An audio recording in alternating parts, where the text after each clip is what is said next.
اعوذ باللہ من الشیطان الرجیم بسم اللہ الرحمن الرحیم سورۃ آل عمران مدنیہ۔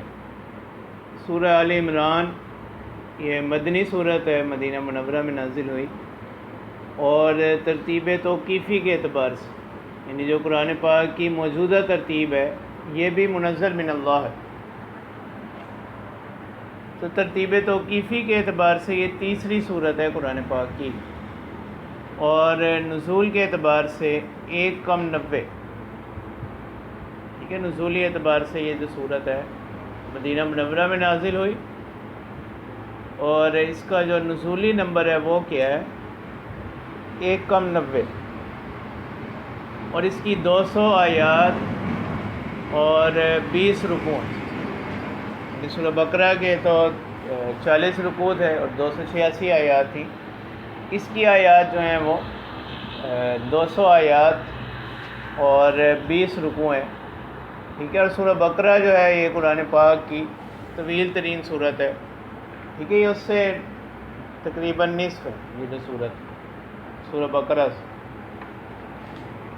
ان دونوں صورتوں کو یعنی سورہ بقرہ اور سورہ آل عمران، ان کو حدیث میں زہراوین بھی کہا گیا ہے، یعنی زہراوین دو روشن صورتیں ہیں، یعنی جن کے انوارات ملتے جلتے ہیں، ان کے مضامین ملتے جلتے ہیں، اور بعض حدیثیں بھی معلوم ہوتا ہے کہ قیامت کے دن ان کی تلاوت کرنے والے کے لیے کیا ہوگا، ان کو ایک خاص نور عطا کیا جائے گا۔ تو گزشتہ صورت کے اندر سورہ بقرہ کے اندر جیسے پہلے پارے میں آپ نے دیکھا، اس میں زیادہ تر جو خطاب تھا وہ کن لوگوں سے تھا؟ یہود سے۔ ٹھیک ہے، پہلے پارے کے اندر ان کی جو اللہ تعالیٰ نے ان پر انعامات کیے اس کو ذکر کیا گیا، پھر جو ان کی نافرمانیاں ہوئیں ان کو بیان کیا گیا۔ اس صورت میں زیادہ تر مباحث جو ہیں وہ اہل کتاب میں سے نصارہ کے حوالے سے، یعنی عیسائیوں کے حوالے سے، یعنی زیادہ تر خطاب ان لوگوں کے ساتھ ہے، زیادہ تر کلام جو ہے نا وہ اس صورت کے اندر ان لوگوں کے ساتھ۔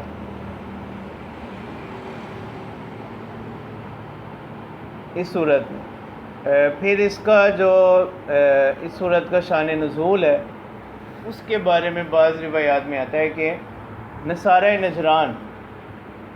نجران کا ایک وفد نبی اکرم صلی اللہ علیہ وسلم کے پاس آیا، اس وقت جو مکالمہ ہوا اسی کے پس منظر میں جو اس کی ابتدائی 83 آیات اس صورت کی وہ اس وقت نازل ہے۔ یعنی ان کا قصہ یہ ہے کہ جس وقت نبی اکرم صلی اللہ علیہ وسلم کی رسالت کا چرچا آس پاس کی جگہوں پر ہونا شروع ہوا، یعنی عرب سے باہر اور جگہوں پر بھی، تو اب یہ نصارہ نجران کا ایک وفد جو ہے نا وہ مناظرے کی غرض سے آپ صلی اللہ علیہ وسلم کی خدمت میں حاضر ہوا، اور ان میں 14 لوگ ان کے مشہور لوگ، یعنی جو منتخب لوگ تھے ان میں سے 14 لوگ تھے، اور پھر ان 14 میں سے بھی 3 لوگ ایسے تھے جو ان 14 میں مرجع الامر تھے، یعنی انتہائی اہمیت رکھتے تھے۔ ٹھیک ہے، ایک تو ان کا سردار تھا عبد المسیح اس کا نام، اور ایک وزیر تھا ان کا، اور ایک یعنی جیسے ہمارے یہاں عالم ہوتا۔ ٹھیک ہے، ایک ان کے پاس یعنی ایسا شخص تھا ان کے ساتھ جو انجیل کا آسمانی تعلیمات کا علم رکھتا تھا۔ تو یہ آپ صلی اللہ علیہ وسلم کی خدمت میں حاضر ہوئے، اور اس وقت کے جو یعنی اپنے بادشاہ ہوتے تھے ان کی طرف سے ان کو بڑی بڑی مراعات حاصل ہوتی تھیں، بڑی سہولتیں ان کو دی گئیں، اور یہ لوگ حضرت عیسیٰ علیہ السلام کی ابنیت کے قائل تھے۔ ٹھیک ہے، کہ یہ کہتے تھے کہ جو ہے نا عیسیٰ علیہ السلام جو ہے وہ معاذ اللہ کے اللہ تبارک و تعالیٰ کے بیٹے ہیں۔ انہوں نے اس پر استدلال ان کا تھا، اس دعوے پر جو ان کے دلائل تھے وہ کیا تھے کہ حضرت عیسیٰ علیہ السلام مردوں کو زندہ کر لیتے تھے، ٹھیک ہے، بیماروں کو تندرست کر دیتے، غیب کی خبریں انہوں نے دیں، اسی طرح جو ہے بغیر والد کے وہ پیدا ہوئے، اپنے بچپن کے اندر انہوں نے کیا کیا، خلاف عادت کلام کی، یعنی یہ ساری چیزیں جو معجزات کی قبیل سے ہیں، اس کو انہوں نے بطور دلیل کے جو ہے نا وہ پیش کیا۔ انہوں نے کہا کہ قرآن پاک میں جو ہے نا اس قسم کے الفاظ استعمال ہوتے ہیں، خلقنا، ٹھیک ہے، اگرچہ یعنی ہمارے نزدیک تو یہ جمع تشریفی ہے، یعنی ایک اعزاز کے طور پر، ٹھیک ہے، جیسے کوئی بڑا شخص جو ہے نا اپنے لیے کس کا استعمال کرتا ہے، جمع کے صیغے کا، مطلب ہم نے ایسا کہا، ہم نے ایسا کیا، تو اس معنی میں تو اللہ کے رسول صلی اللہ علیہ وسلم کا ان سے مکالمہ ہوا، آپ صلی اللہ علیہ وسلم نے ان کو جوابات دیے، ٹھیک ہے۔ آپ صلی اللہ علیہ وسلم نے فرمایا کہ دیکھو، باپ اور بیٹے میں تو کیا ہوتی ہے، مشابہت ہوتی ہے، مجانست ہوتی ہے، یعنی ان کی جنس کا تعلق ہوتا ہے، مشابہت کا تعلق ہوتا ہے۔ تو انہوں نے فرمایا کہ بالکل ایسے ہی ہے۔ آپ صلی اللہ علیہ وسلم نے فرمایا کہ دیکھو، اب حضرت عیسیٰ علیہ السلام تو بشر ہیں، اور اللہ تبارک و تعالیٰ کی جو ذات ہے، یعنی وہ توالد اور تناسل کے سلسلے سے ان چیزوں سے کیا ہیں، پاک۔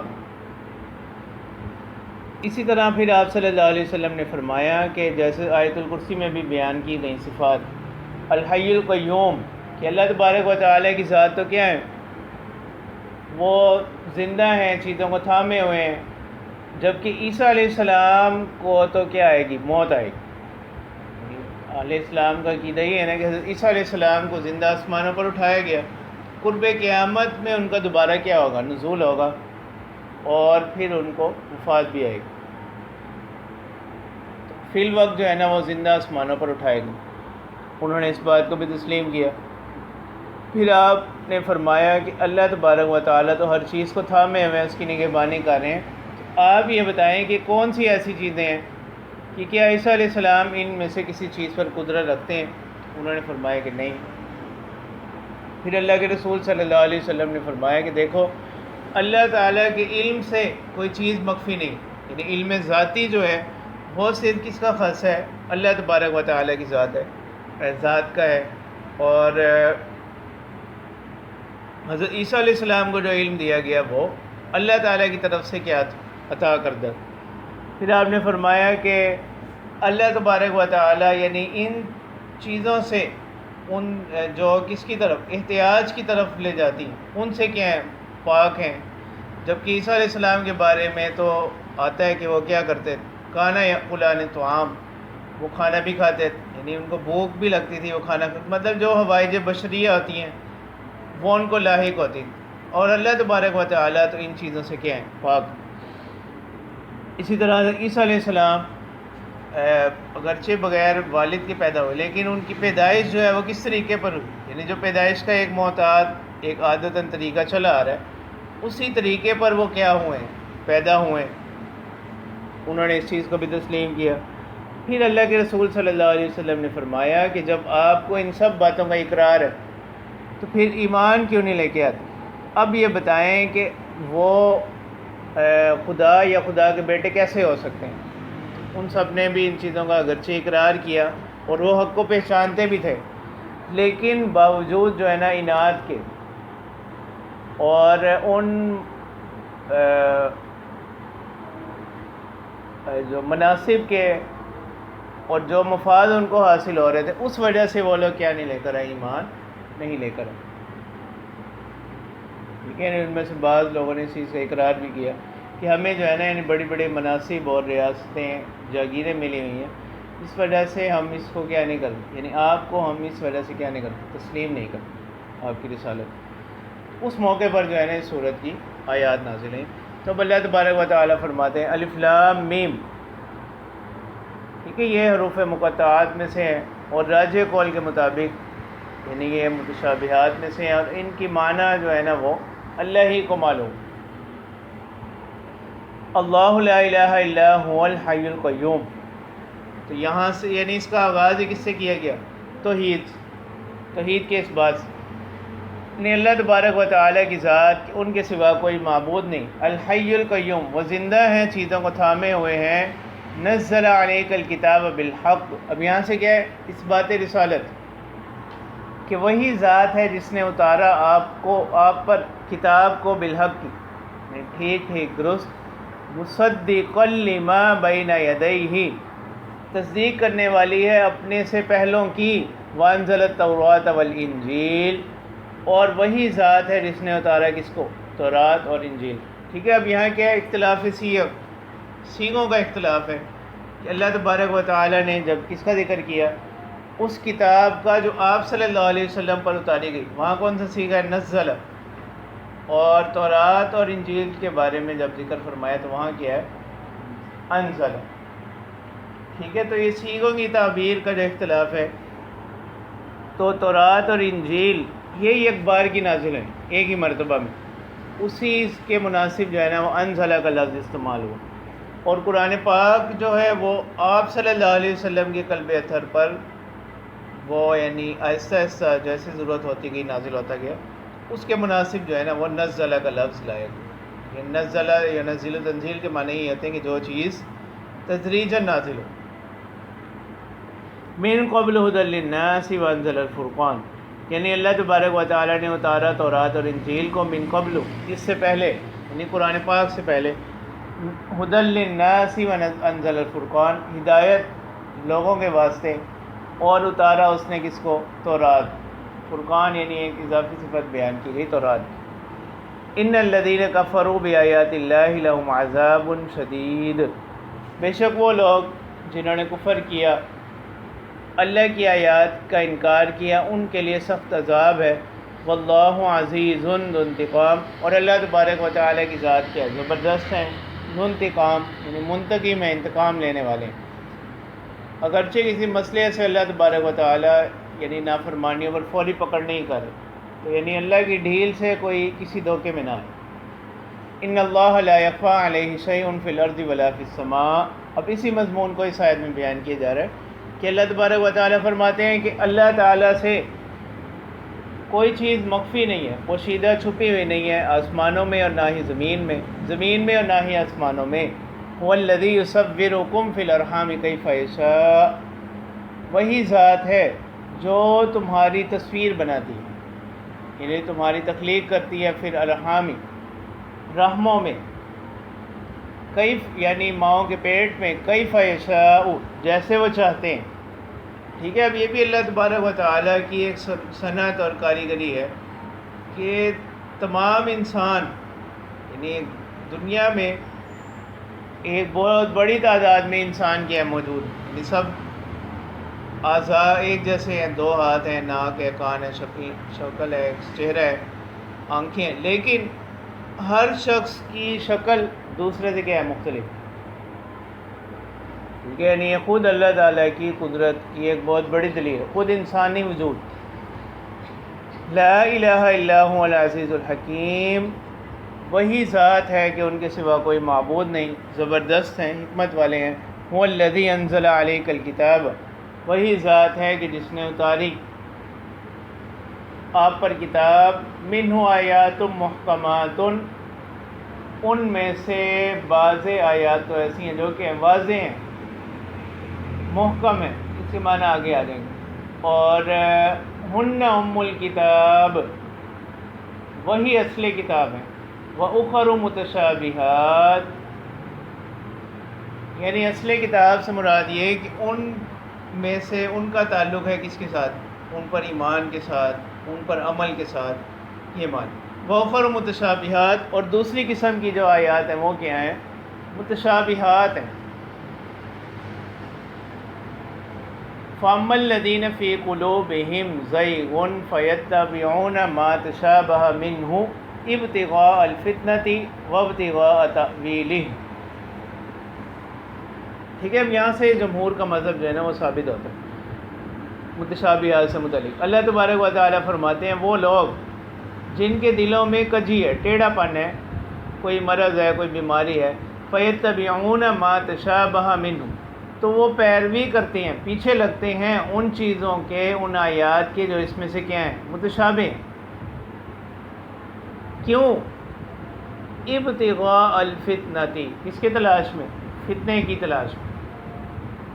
وابتغاء تأویلہ، اور کس کی تلاش میں؟ ان کی تفسیر کی تلاش میں، تعویل کی تلاش میں. حالانکہ اللہ تبارک و تعالیٰ فرماتے ہیں وما يعلم تأویلہ الا اللہ.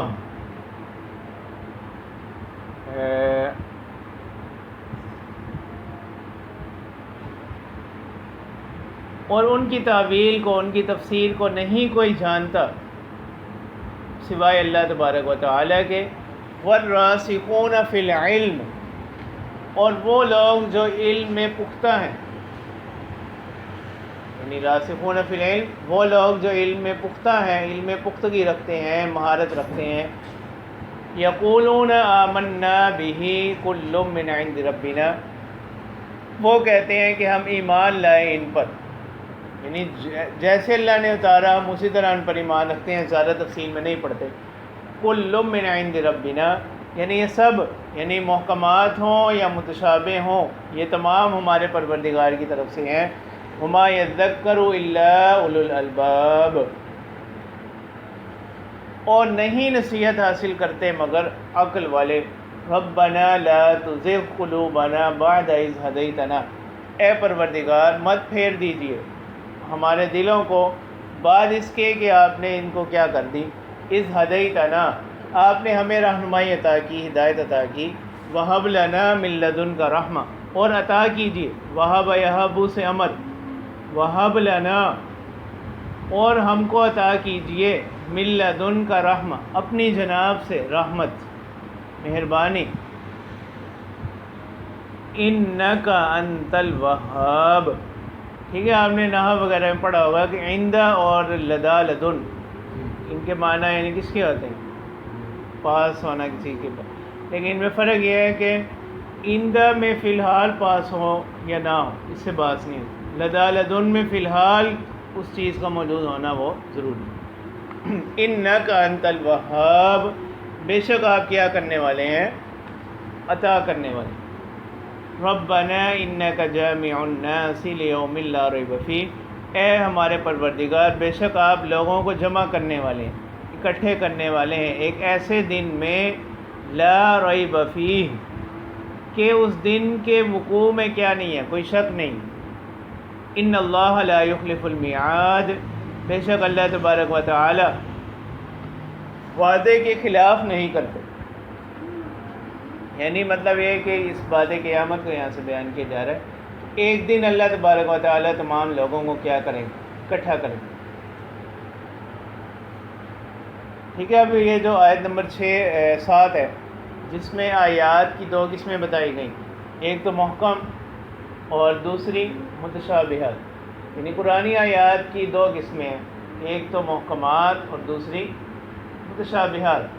محکمات وہ آیات ہوتی ہیں جن کے معنی کیا ہوں، ظاہر اور متعین ہوں، جن کے معنی کیا ہوں، واضح ہوں، ظاہر ہوں، خواہ نفس لغت سے ہی ظاہر ہوں، یا شریعت نے ان کو کیا کر دیا، بتلا دیا، شریعت کے بتلا دینے سے کیا ہو گئے، ظاہر ہو گئے۔ جیسے لفظ صلاۃ لغت کے اعتبار سے جو ہے نا وہ کس معنی میں ہوتا ہے، دعا کے معنی میں ہے، لیکن شریعت نے اس کے معنی کیا بتلائے کہ نماز کس چیز کا نام ہے، ارکان مخصوصہ کا نام ہے، قیام ہے، رکوع ہے، سجدہ ہے، تو شریعت سے اس کے معنی کیا ہوگا، متعین ہوگا۔ تو اس قسم کی جو آیات ہیں ان کو محکمات کہتے ہیں۔ دوسری ہے متشابہات۔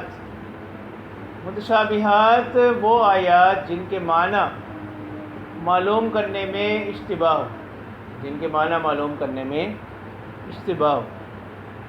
پھر بعض حضرات نے اس کی بھی آگے دو تقسیمیں کی ہیں، یعنی متشابہات وہ آیات جن کے معنی مشتبہ ہوں، ان کے معنی معلوم نہ ہوں۔ پھر بعض حضرات نے ان کی آگے دو قسمیں کی ہیں، ایک تو وہ کہ جن کے معنی معلوم کرنے کی امید ہی باقی نہ رہے، جیسے اصول فقہ وغیرہ میں بھی آپ نے پڑھا ہے، متشابہ کس کو کہتے ہیں، ما لم یرجى مرادہ اصلا، اب اس کی مراد معلوم ہونے کی کوئی امید ہی باقی نہ رہے، کیونکہ وحی کا سلسلہ تو بند ہو چکا۔ ایک قسم تو یہ ہے۔ اور بعض حضرات نے کہا کہ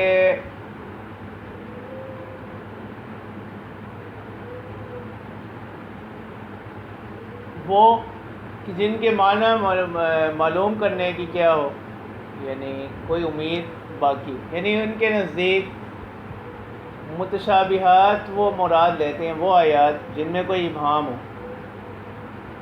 اور کوئی چیز ایک جگہ مجمل بیان ہو رہی ہے، دوسری جگہ اس کی تفسیر آ جائے، یا کوئی لفظ مشترک ہے، دو معنی میں استعمال ہو رہا ہے، اشتراک لفظی کی وجہ سے اس میں ابہام پیدا ہو گیا، اس میں کسی ایک معنی کی تعیین، تو وہ حضرات اس قسم کی آیات کو بھی کس میں سے مراد لیتے ہیں؟ متشابہات میں سے، یعنی جو مجمل آیات ہیں، جیسے اصول فقہ میں بھی آنے پڑا ہے کہ مجمل جو ہے نا وہ کس کا محتاج ہوگا؟ مفسر کا، کہ جب اس کی کیا کر دی جائے تفسیر، جس کو کیا کیا جائے، یعنی ان کا حکم بھی ہے نا کہ اس پر ایمان رکھا جائے حتیٰ یاتی البیان، یہاں تک کہ بیان آ جائے۔ تو بعض حضرات نے متشابہات کے ایک تو وہی معنی ہے جو مشہور ہے کہ جس کی مراد کی اب امید باقی نہ رہے، ٹھیک ہے۔ بعض حضرات نے اس کی ایک اور قسم کی، اور انہوں نے ان آیات کو بھی متشابہات میں شمار کیا جو قرآن پاک میں ایک جگہ مجمل بیان ہو رہی ہیں، پھر کسی دوسری جگہ ان کی تفصیل آ گئی، یا ایک جگہ وہ مجمل ہے، کسی حدیث میں ان کا کیا آ گیا؟ بیان آ گیا، تو وہ اس کو بھی کیا کرتے ہیں؟ متشابہات میں شمار کرتے ہیں، ٹھیک ہے۔ اس کا پھر اثر کہاں پڑے گا وہ آگے بات آ جاتی ہے، ٹھیک ہے۔ اب ہے متشابہات کا حکم، ٹھیک ہے۔ وہ کیا ہے؟ وہ یہ ہے کہ ان کے معنی صرف اللہ تعالیٰ ہی کو معلوم ہے، جیسے حضرت عائشہ رضی اللہ تعالیٰ عنہ حضرت ابی بن کعب رضی اللہ تعالیٰ عنہ سے منقول ہے، ٹھیک ہے۔ تو ان حضرات کے نزدیک تو پھر آگے جو ہے نا سب میں لفظی اختلاف ہے تھوڑا سا وقف کے حوالے سے، تو جو حضرات کہتے ہیں کہ متشابہات کے معنی صرف اللہ ہی کو معلوم ہے، تو ان کے نزدیک تو وقف لازم ہوگا کہاں پر؟ وَمَا يَعْلَمُ تَأْوِيلَهُ إِلَّا اللَّهُ، یہاں پر کیا ہوگا؟ وقف لازم ہوگا۔ اور صحابہ میں سے حضرت عبداللہ بن عباس رضی اللہ تعالیٰ عنہما، ان کا کہنا یہ ہے کہ راسخین فی العلم وہ بھی اس کی تفسیر کو کیا کرتے ہیں؟ جانتے ہیں، یعنی وہ لوگ جو راسخین فی العلم ہیں، متشابہات کی تفسیر کو اللہ تعالیٰ کے ساتھ ساتھ یہ لوگ بھی جانتے ہیں، ان کے نزدیک وقف ہوگا کس پر؟ وَمَا يَعْلَمُ تَأْوِيلَهُ إِلَّا اللَّهُ وَالرَّاسِخُونَ فِي الْعِلْمِ پر، ٹھیک ہے۔ پھر گویا کہ الا اللہ پر کیا نہیں ہوگا؟ وقف لازم نہیں ہوگا، پھر اس کا عطف ہوگا، اور والراسخون فی العلم وہ بھی اسی عموم میں کیا ہوگا؟ شامل ہوگا، یعنی اللہ تبارک و تعالی جانتے ہیں، اور راسخین فی العلم وہ لوگ کیا کرتے ہیں؟ جانتے ہیں۔ پھر بعض حضرات نے ان میں تطبیق بھی دی کہ جو دونوں اقوال ہیں ان میں کیا نہیں ہے؟ کوئی تعارض نہیں، وہ اس طرح کہ جو حضرت ابی بن کعب رضی اللہ تعالیٰ عنہ اور حضرت عائشہ رضی اللہ تعالیٰ عنہ کی جو تفسیر ہے کہ متشابہات کے معنی صرف اللہ ہی کو معلوم ہے، اس سے مراد متشابہات کی وہ قسم کہ جن میں اب مراد کی بالکل کوئی امید ہی باقی نہ رہے، ٹھیک ہے، مراد کی بالکل کوئی امید باقی نہ رہے، ٹھیک ہے۔ اور اسی وجہ سے اس کا حکم یہ ہے نا کہ اس سے جو بھی اللہ کی مراد ہے اس پر کیا رکھنا، اعتقاد رکھنا، وہ کیا ہے؟ واجب ہے۔